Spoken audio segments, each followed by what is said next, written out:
Ainsi donc, aujourd'hui, les Congolais n'ont aucune institution, je veux dire aucune autre voie de recours légale ou constitutionnelle impartiale ou neutre devant laquelle porter les cas de cette ignominieuse mafia politico.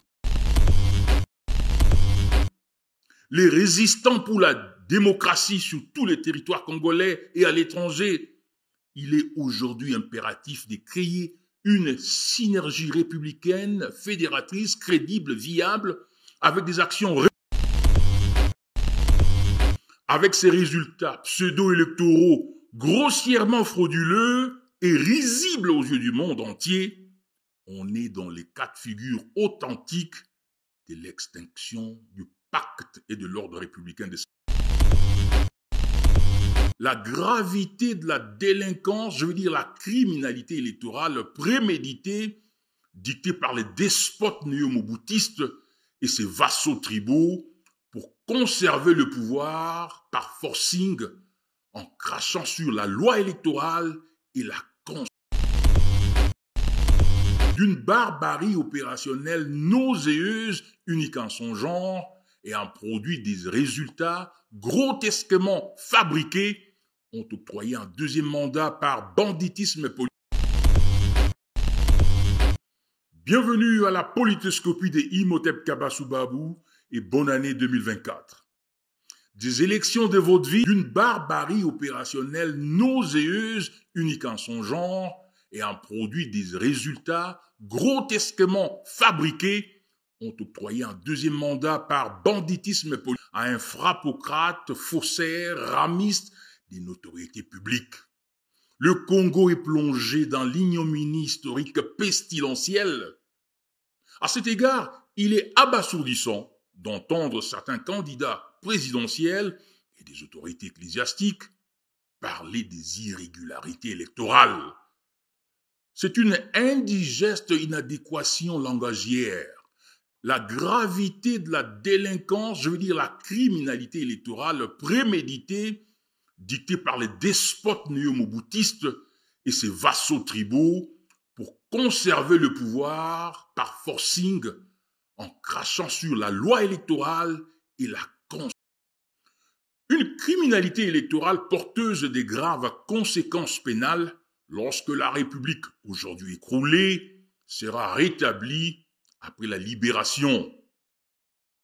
Cette rustique délinquance électorale rend le pseudo-scrutin de 6 jours immatériel et inexistant.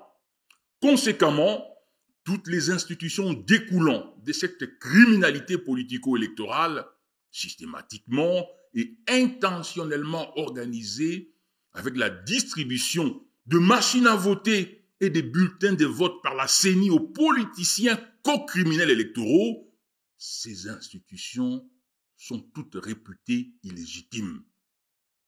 Il est clair que la Cour constitutionnelle est aussi subjuguée et animée par de laquais tribaux qui sont des pantins avérés du bénéficiaire.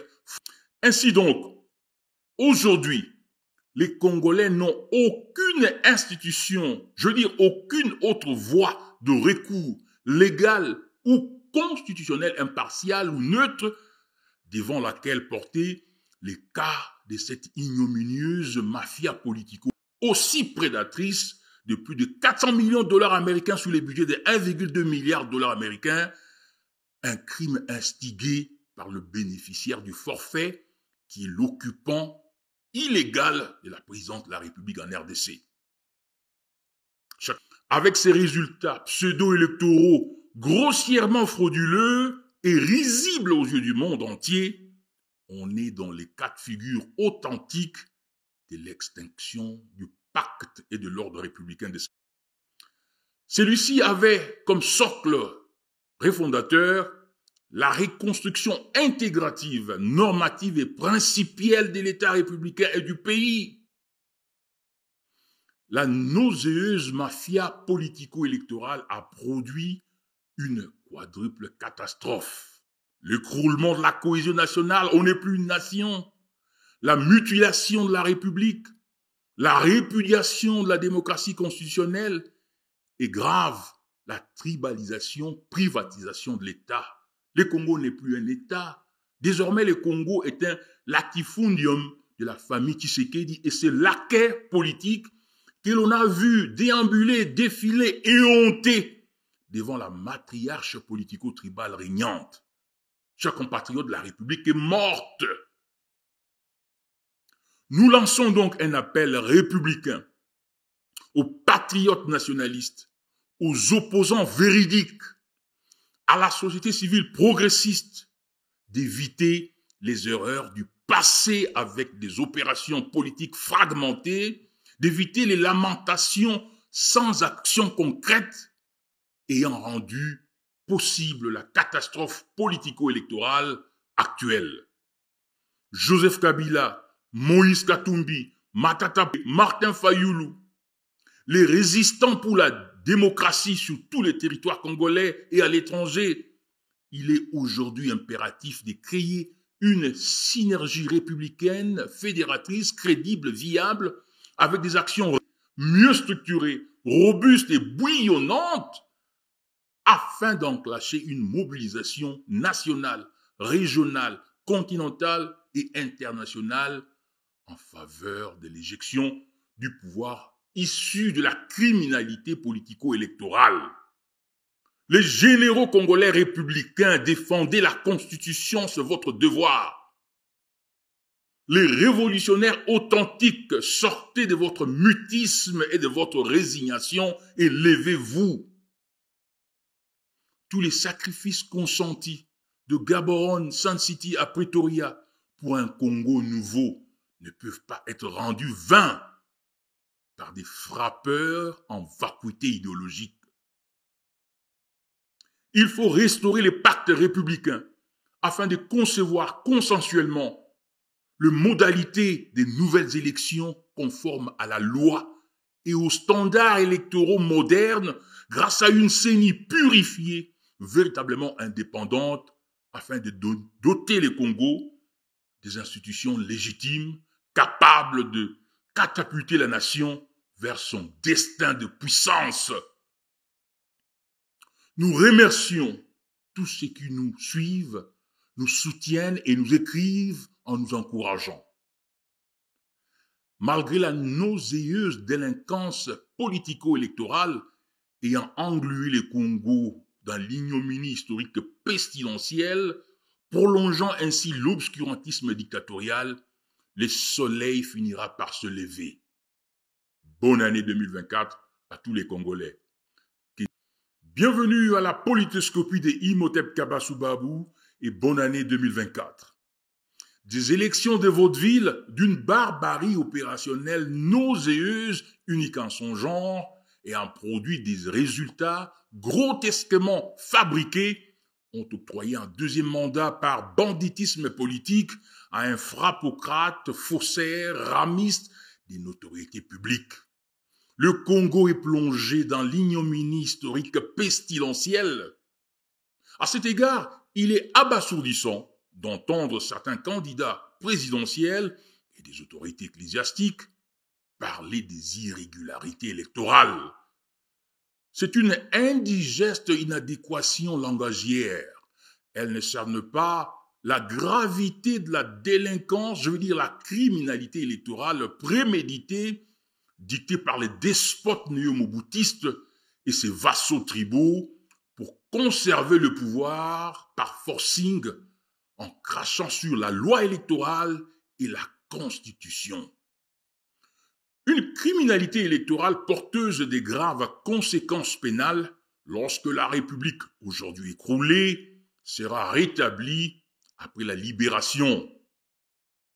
Cette rustique délinquance électorale rend le pseudo-scrutin de 6 jours immatériel et inexistant. Conséquemment, toutes les institutions découlant de cette criminalité politico-électorale, systématiquement et intentionnellement organisées avec la distribution de machines à voter et des bulletins de vote par la CENI aux politiciens co-criminels électoraux, ces institutions sont toutes réputées illégitimes. Il est clair que la Cour constitutionnelle est aussi subjuguée et animée par de laquais tribaux qui sont des pantins avérés du bénéficiaire frauduleux du deuxième mandat. Ainsi donc, aujourd'hui, les Congolais n'ont aucune institution, je veux dire aucune autre voie de recours légale ou constitutionnelle impartiale ou neutre devant laquelle porter les cas de cette ignominieuse mafia politico-électorale aussi prédatrice de plus de 400 millions de dollars américains sur les budgets de 1,2 milliard de dollars américains, un crime instigé par le bénéficiaire du forfait qui est l'occupant illégal de la présidence de la République en RDC. Chers compatriotes, avec ces résultats pseudo-électoraux grossièrement frauduleux et risibles aux yeux du monde entier, on est dans les cas de figure authentiques de l'extinction du pacte et de l'ordre républicain de Sun City. Celui-ci avait comme socle refondateur la reconstruction intégrative, normative et principielle de l'État républicain et du pays. La nauséeuse mafia politico-électorale a produit une quadruple catastrophe. L'écroulement de la cohésion nationale, on n'est plus une nation. La mutilation de la République, la répudiation de la démocratie constitutionnelle et grave, la tribalisation, privatisation de l'État. Le Congo n'est plus un État. Désormais, le Congo est un latifundium de la famille Tshisekedi et c'est laquais politique que l'on a vu déambuler, défiler, éhonter devant la matriarche politico-tribale régnante. Chers compatriotes, la République est morte. Nous lançons donc un appel républicain aux patriotes nationalistes, aux opposants véridiques, à la société civile progressiste d'éviter les erreurs du passé avec des opérations politiques fragmentées, d'éviter les lamentations sans action concrète ayant rendu possible la catastrophe politico-électorale actuelle. Joseph Kabila, Moïse Katumbi, Matata Ponyo, Délice Sanga, Franck Diongo, Denis Mukwege, Martin Fayulu, les résistants pour la démocratie sur tous les territoires congolais et à l'étranger, il est aujourd'hui impératif de créer une synergie républicaine, fédératrice, crédible, viable, avec des actions repensées, mieux structurées, robustes et bouillonnantes, afin d'enclencher une mobilisation nationale, régionale, continentale et internationale en faveur de l'éjection du pouvoir issu de la criminalité politico-électorale. Les généraux congolais républicains défendaient la Constitution, c'est votre devoir. Les révolutionnaires authentiques, sortez de votre mutisme et de votre résignation et levez-vous. Tous les sacrifices consentis de Gaborone, Sun City à Pretoria pour un Congo nouveau ne peuvent pas être rendus vains par des frappeurs en vacuité idéologique. Il faut restaurer les pactes républicains afin de concevoir consensuellement les modalités des nouvelles élections conformes à la loi et aux standards électoraux modernes grâce à une CENI purifiée, véritablement indépendante, afin de doter le Congo des institutions légitimes, capables de catapulter la nation vers son destin de puissance. Nous remercions tous ceux qui nous suivent, nous soutiennent et nous écrivent en nous encourageant. Malgré la nauséeuse délinquance politico-électorale ayant englouti